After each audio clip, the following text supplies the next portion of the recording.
Whoa! Boom! Personality turns on right now.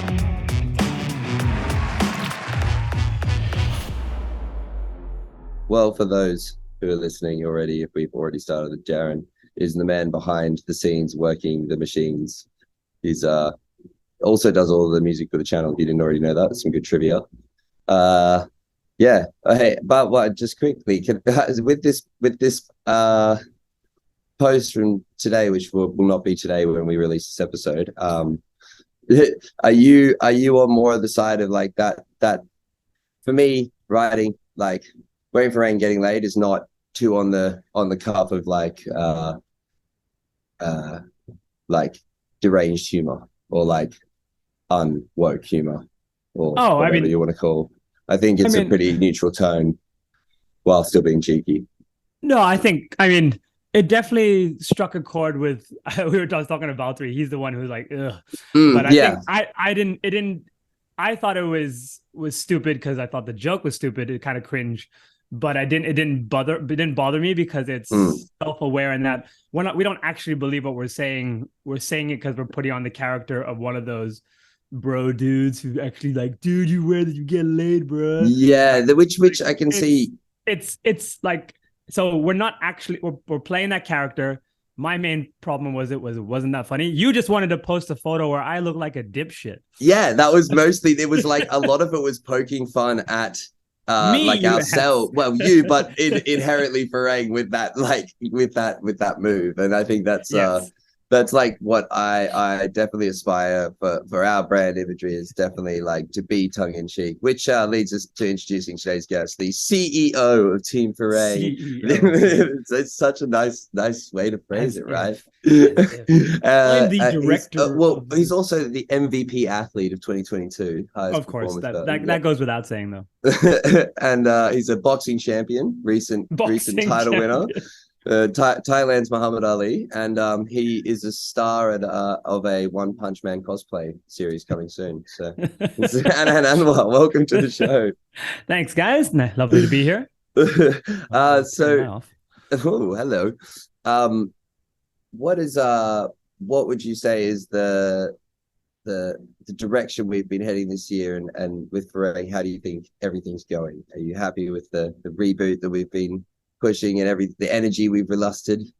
Yeah, I think it was trying to really just kind of recapture that original kind of camaraderie within the way we produce and export content to our audience. There was a kind of like, okay, like we're an aging team, but also we were trying to do the whole YouTube thing where we're posting a lot more content, but we weren't making the type of content we really enjoyed making the most. We were spending a lot of time trying to just play the game, and that kind of stole a lot of the kind of energy for those other projects in a little bit, but also, just keeping the energy going over 10 years can be difficult. We're all going to wax and wane. COVID really actually helped us because it reminded us like it totally took everything off the table. So we weren't allowed to do anything. And that being told what we couldn't do really kind of like crystallized, actually, the fact that now I'm not allowed to do this really tells me that this is actually the thing I want to be doing most. Yes, yeah, so it definitely created. The first chance we got, we were just back on it, yeah.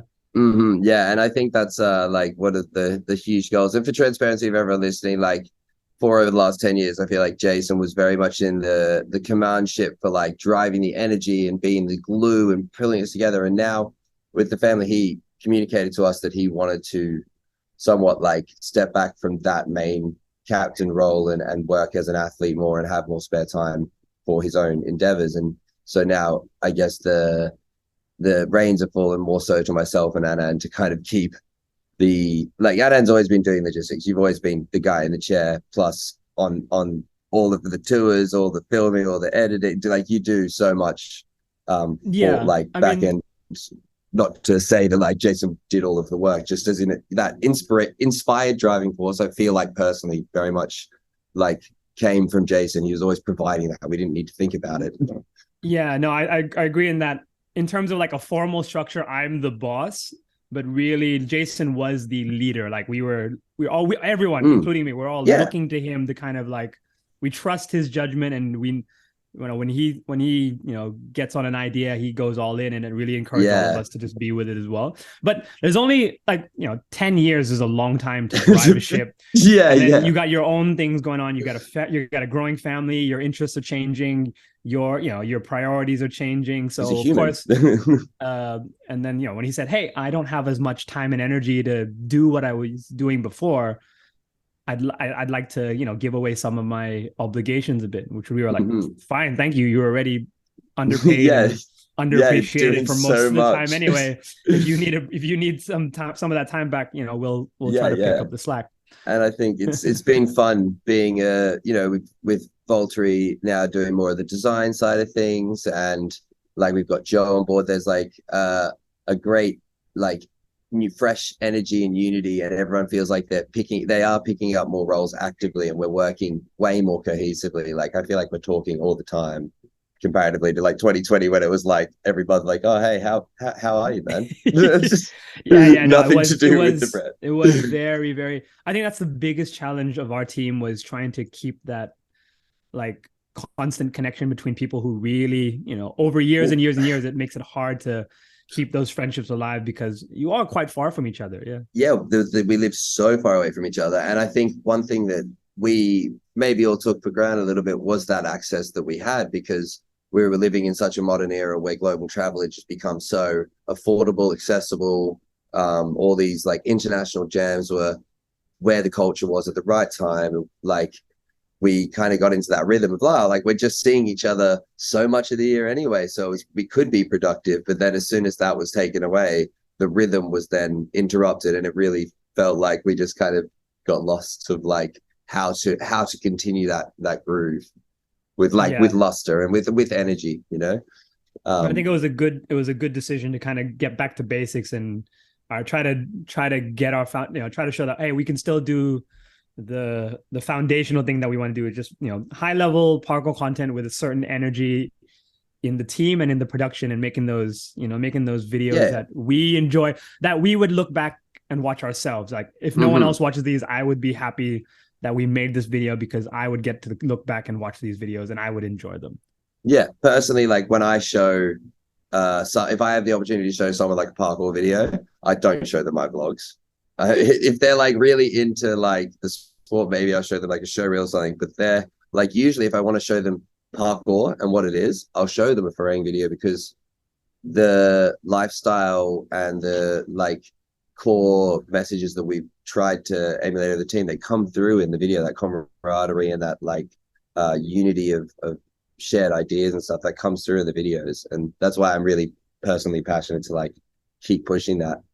Yeah, I think I agree in that I show them a specific subset of those videos because it ticks more boxes. When you want to communicate what parkour is, you don't want them to just see the action. You want the other things to slide in with the message, like the lifestyle and the camaraderie and the attention to certain details. And I think that reaches a wider audience. I mean, I'm sure you would agree in your experience. It's certainly more relatable. I hear all the time that people can say, "Oh, I really enjoyed that," even though they're not from a parkour background. They're not into the nitty-gritty details. They're not already invested, but they can still jump on board the story wherever we're trying to bring it and tell it. And they're like, "Oh, I can relate to that a little bit." So it's all those, that's what I really like to hear back, because that's what I'm trying to do. Like, if you're not completely invested, can you still enjoy this little mini story about a group of guys trying to do something, doing some cool action, or trying to achieve something? Just, can you get into it even if you're not invested already in the characters? Yeah. And do you think that narrative kind of mindset that you speak of and that relatability comes from the, like when you were doing work as a pop star actor in that industry, it was like something that potentially was like passed down onto you, was the ideology of like not just being a two-dimensional or like one talented, one faceted person? Yeah, no, it has to be from that base, growing up just being part of like film and television, and then learning to love film. Like my main like artistic love was kind of film critique. I love watching films and trying to figure out why they work. And then sport was a separate line of my interest that didn't touch film for the longest time, until parkour became a thing. And then I realized my two worlds, I was going to force these two worlds to kind of mash together, and I was going to make, telling those stories part of, my participation in this sport. And I think that they really just bleed into each other naturally, just because we love sports stories are just, they just give that kind of relatable Sensation. Experience to everybody. Yeah, absolutely. All right, we're going to take a sharp upwards dive now, because they're the best type of dives to take. What is your name backwards? Is it Anan Anwar? Is that? It's exactly that. Run, no. Run, no. Like the motorbike. That's great. It's like a chain. Yeah, like a chain. If you could have a superpower, what would it be? Oh, superpower. Not creepy, like invisibility or any of those. I was a big fan of like Nightcrawler growing up. I was an X-Men kind of comic book reader, so I would enjoy that kind of Nightcrawler-esque style superpower, just teleporting places. Okay, that's two for teleport. So we have 4 episodes so far, and including myself, there's 2 for teleport, 2 for invulnerability, and 1 who's just said Superman, which was Callum. I was like, that's not a superpower. But that's just cheating, though. That's like I'll have all the powers, thanks. Yeah, that's fine, right? Like, you have 3 wishes. I wish for more wishes. What a cop out. Yeah, super cop out. And what do we think if you could show one clip, one video, or one like jump or achievement to your younger self from parkour before you started, to kind of give yourself either motivation or awareness as to what you could achieve? What do you think that would be? Oh, one of my own clips? Yeah, so like something that you've achieved in your career. It can be like a video, it could be like a competition, it could be some like one clip, run, video moment that you could show to your younger self prior to like parkour and freerunning. This is a tricky question to me, because I'm not that athlete who has this kind of peak athletic clear, like this is my peak performance thing. I've never been that one who has that one thing where like, yeah, see, I trained for 10 years and I could do that thing, and that was never my story. Man. If I was going to try to give an interesting answer, I would say like, okay, how about this? Singapore. They are the best kind. Singapore skills competition. After being broken and injured and been doing the sport for 10 years, nowhere near my peak, but I can still place on a podium between Kadori and Brody, because not because I'm this amazing athlete who's anywhere near their skill level, but because of the things I have enjoyed and focused on in my training over 10 years, which is all the soft skills, all the and your competency level achieved. Yeah, just wanting to be that skills. Competent person, that hyper competent man, that James Bond there, he of course he knows how to parachute out of a helicopter into a ski, yeah, why of course everyone trains that. Yeah. It's a normal skill set to have. So looking back on your own training, and not only the training you did for parkour and freerunning, but the training you did for the boxing recently, how do you feel about your training as a whole? I feel pretty good. I'm very just satisfied the fact that I'm 36 and I can still. And he's the strongest he's ever been. And I'm just okay, I can still approach training in an enjoyable way. I'm obviously on the decline. We don't have to pretend. You've been saying that for a decade, though. Like before I joined Foray, you're like, yeah, I'm on the decline. I'm on my way out. Just like, what? How long is the staircase? but I can still. There's still plenty of ways, just for having a certain eye and approach to training, that I can engage with my practice in a way that still feels rewarding. That's what I'm happy I got to the point and I have those skills to just pick up anywhere and enjoy a process, just find something to be curious about. Well, that's something I guess a lot of people wouldn't necessarily know, is that you did have like a lot of injuries pre-career leading into your parkour career and full time. So and like I finally somewhat understand what you're saying now, with like having an injury for a while and being like, I can't enjoy just doing 6-meter diving front flips anymore. There's a clear change that happens. It's, it might come to live with. Yeah, it might come back, but for the time being, we're stuck in that thing, and I get that now a little bit more. Would you say like injuries now are more controlled than they've been ever, or is it still like an ongoing cycle? I think it's a mix of a couple things. One is as you get older, risk reward calculations change. When you're young, you have everything to gain. So, and all young people are just more prone to take bigger risks because there's bigger upside. And now that calculation just isn't the same anymore. So psychologically, my foot is slightly further off the gas anyway. Okay. Yeah. But then even if you take that out of consideration, you're just more knowledgeable in general in terms of the training and all the knowledge-based stuff, as well as experience of being inside your own body, what works, what doesn't. So in both things, I'm taking less risks, but I'm also just more aware of the facts, the scientific hard facts, as well as my own personal experience of what my body reacts to poorly or well. So it's a bit of both that are causing that. Really only comes with years of experience and tinkering with your body along the way of training and seeing like if you're Kaduri and you're prone to good impact, like taking huge impacts, but then you can't roll, take huge impacts, like you know what I mean? Like that's just how you should do that. So you're going to be competing next year then, another skill comp for you? Oh yeah, I plan on taking too. Yeah, I plan on taking gold at SPL this year. So you guys watch out. I'll be training hard for that. Art of motion, go from I think I can. Yeah, exactly. I'm Benjamin buttoning this shit. I'm going backwards. I'm gonna.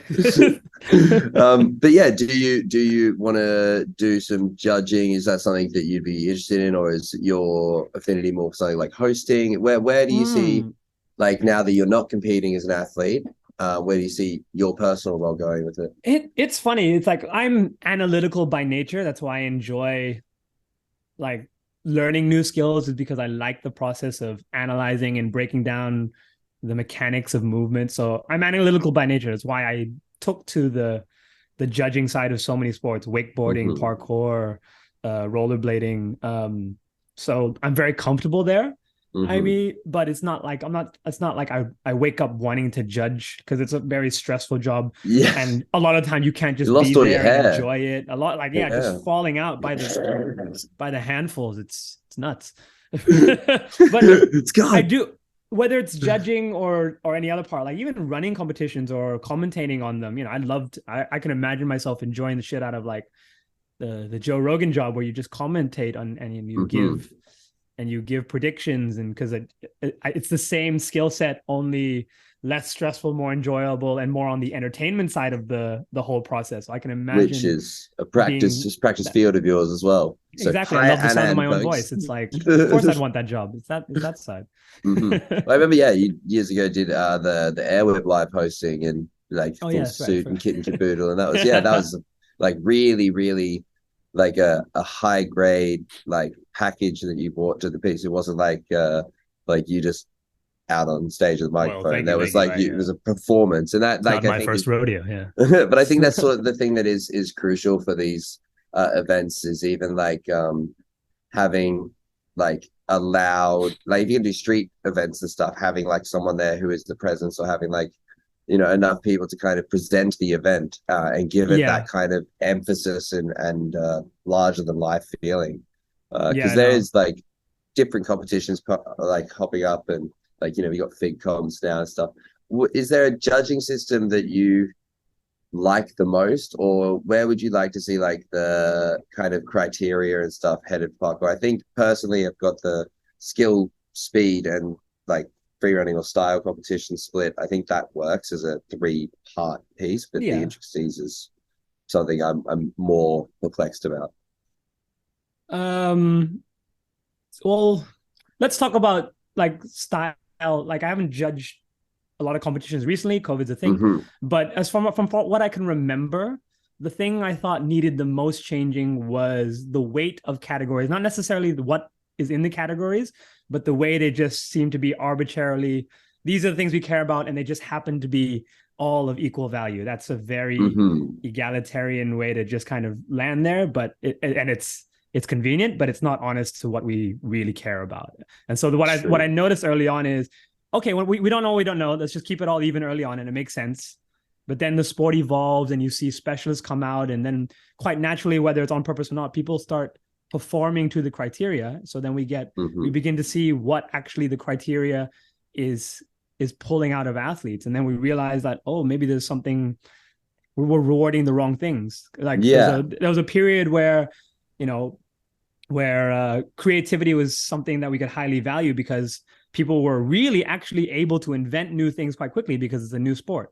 But then that rate of invention has to slow down. It just has to, because we're discovering more and more of what was possible. But then that stops being a thing, but we're still rewarding, expecting this sort of mind-blowing creativity to come out of every competition. That's just not reality, but it holds the same weight next to everything else. But then same with difficulty, that one's still like shooting through the roof. It got so much what we were doing in competitions in 2008 compared to 2018, 10 times more difficult. But in terms of relative scoring, the top difficulty in 2008 and 2018 was the same. They got the same points.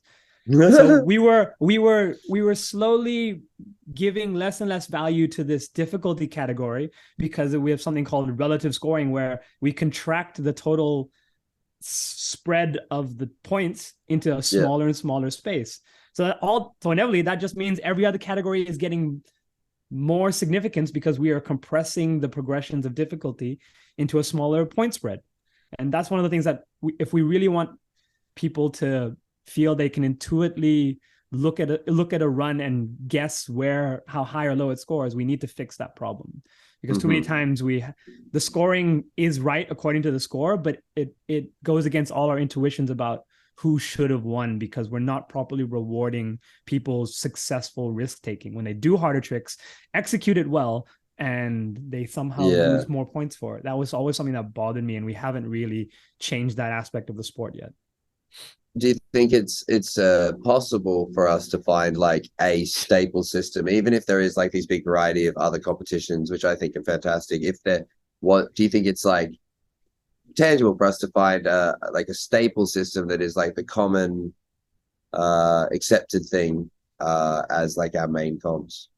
Not stable is the word, because I first of all I would say no, but for these reasons, because the sport we want to create is not gymnastics, and that we don't have this clear idea about what we have this clear idea about what peak gymnastics should look like. But I think we'd all agree that we don't want that in a sport like free running. We still want it to be a sport, but we wanted to have this open-ended idea of what peak performance for the sport looks like. Yes, the broader spectrum. But that being said, there are many ways to push the scales. Like I said, so take difficulty. If we want to reward it differently, why are we capping it 100? Why don't we try to like give specific points for specific tricks? A front flip is 100 points, and a front flip full is 500 points, and a front double full is 1,000 points. The real difficulties of that is then a front flip precision to a wall, a front flip precision to a rail, and how much of a wall, how much more complex, and we don't know how to compare. But even if you put that aside, okay, but we're smart people, we could figure that out. But then what happens is you'll get better results for difficulty, more intuitively understandable results.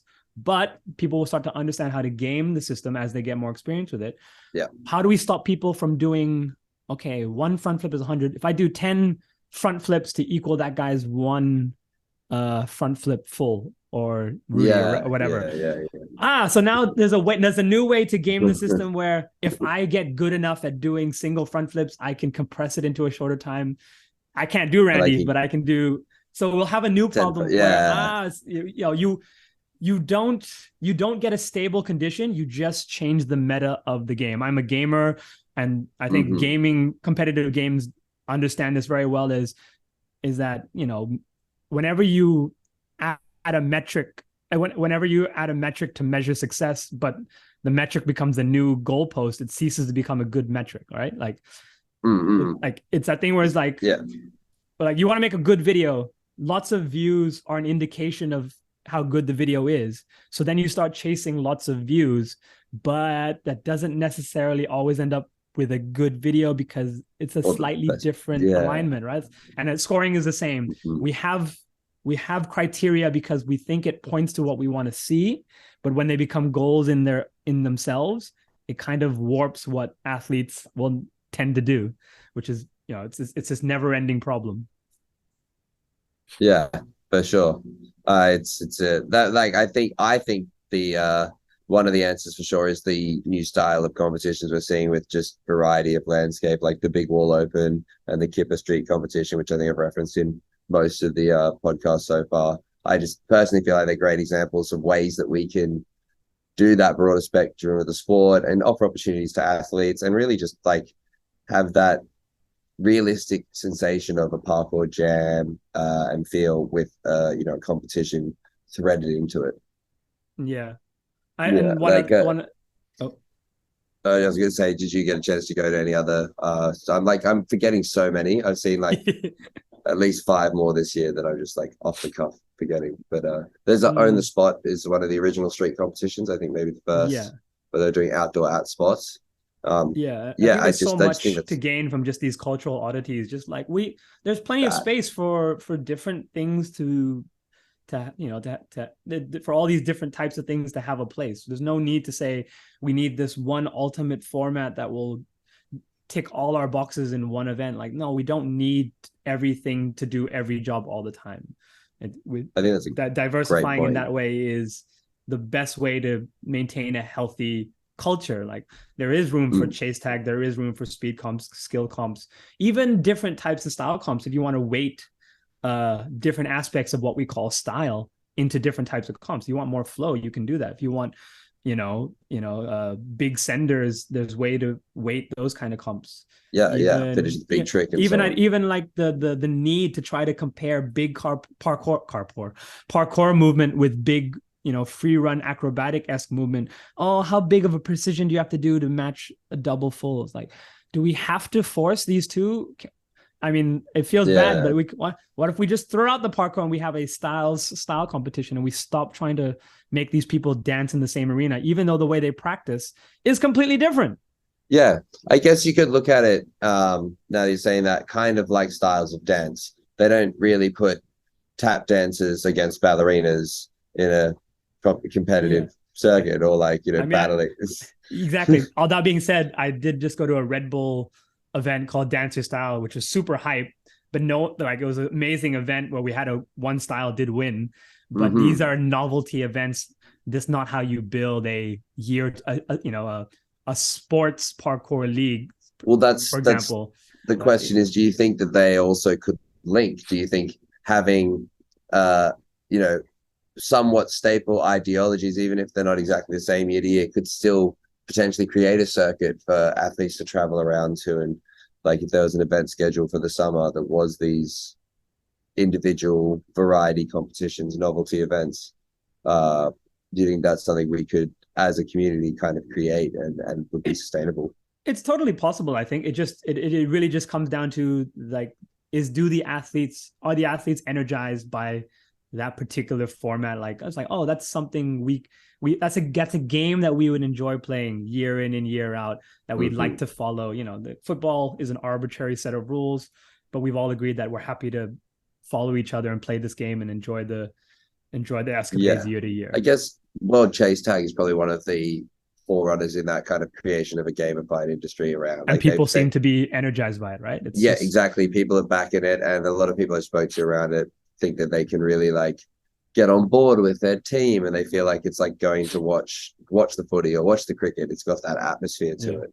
And there's no pressure to make that thing tick all the boxes. Like, it has to represent parkour fully, so we need to force people to play tag while mandating Kong vaults. Like, let it be what it wants to be. And I think it can successfully do that because it doesn't have parkour free running anywhere near the title. It's just tag.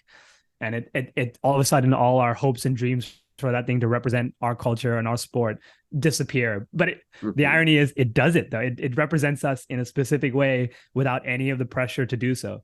Yeah, and I think that's a very good message maybe to take away for anyone who is thinking about doing these events and that sort of thing. Like, Star a Big Wall Open, it has the word wall in it, but it doesn't have the word parkour in it. Kipper Street Jam, There's not like it might, maybe in specific language somewhere has parkour, free running, street jam, but that sort of thing where you are leaving the ambiguity and the open-endedness there so that people can interpret that, and that the pressure is off. So, for those who want to do that, it's probably some reasonable advice. And I guess on the topic of advice, with your one with parkour and free running experience, but two even outside experience, what's your preference or experience working with like management versus not management, doing all of your, like, I mean, you do a lot of the like communication, emailing for not only yourself but us at Farang as well. So what's your preference or experience towards that? I fucking hate it. Being a manager or being managed? No, I hate being a manager. I fall into this role because someone needed to do it, and it was appropriate for me to do it. Like, I'm the older. We have the superstars who need to be the superstars, and I was the most willing and able. Like, okay, I will do it because someone needs to step up and do it to let everyone else do the things that they're going to be best to do. Dom needs to be Dom. Jason needs to be like, Pasha's gotta be a boss. That was my role to play in this theater.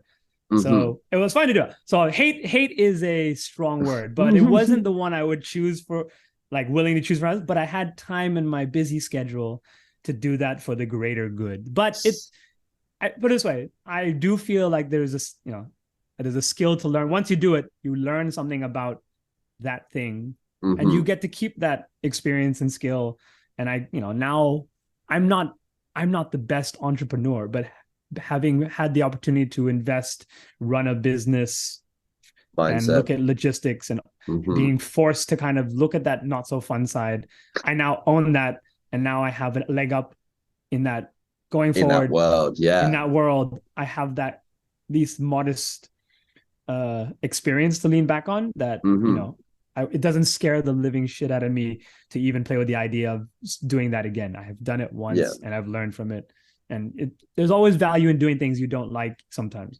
Yeah. So retrospectively, you wouldn't go back and like hire an external media manager for the team, or you would, like, because you'd worked with management for your albums and your performance and stuff like that. Was that something that, like, it just wasn't like, if it wasn't availability, was that something that you would have recommended or tried to take up? I would say it really is a case-by-case thing. If you were blowing up in such a way that you can afford that, of course I would have done that, because that would have allowed us all to be more free to do the stuff that we want to do. Yeah. I think though the realities of the situation was we couldn't do that, but here is a happy trade-off where it's not ideal, but it still works. We still get to do the things we want to do. And I think it wasn't the perfect out.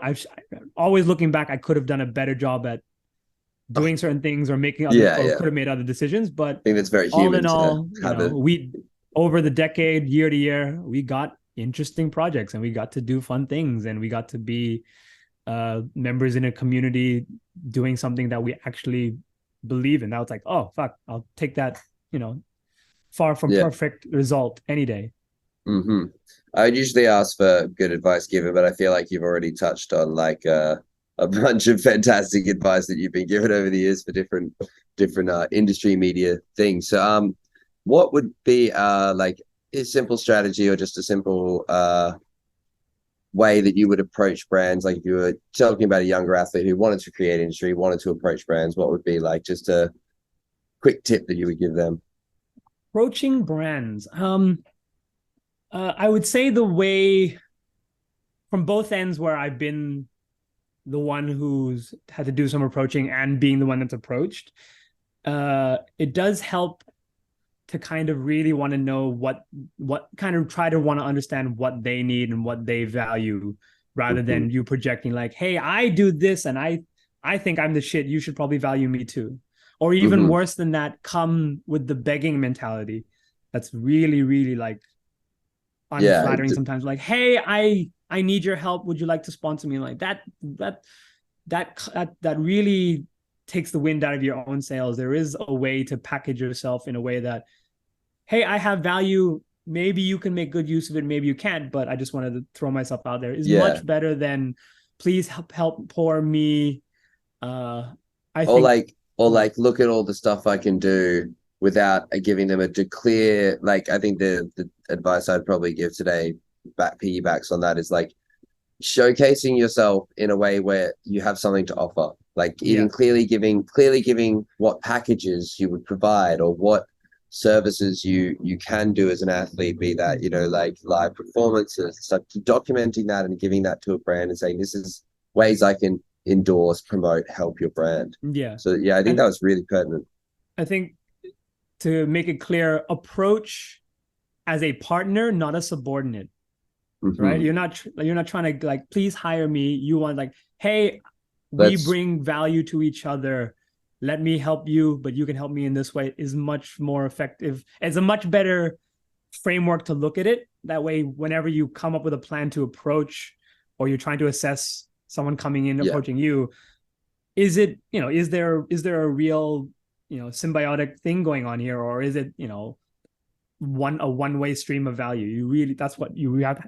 That's the terms you have to think of, is like the stream of value.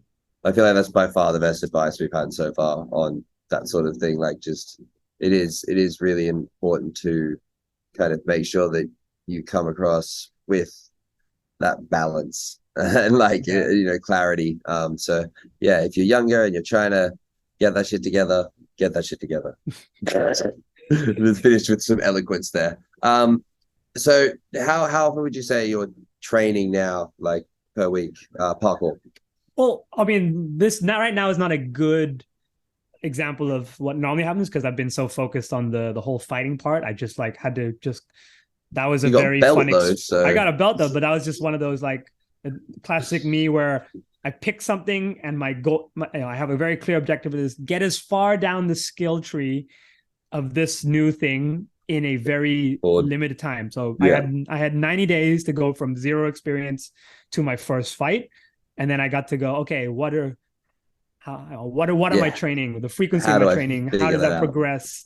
How do I figure out, is it mechanical? Is it so that right now, my last 3 months has been like almost nothing else but this.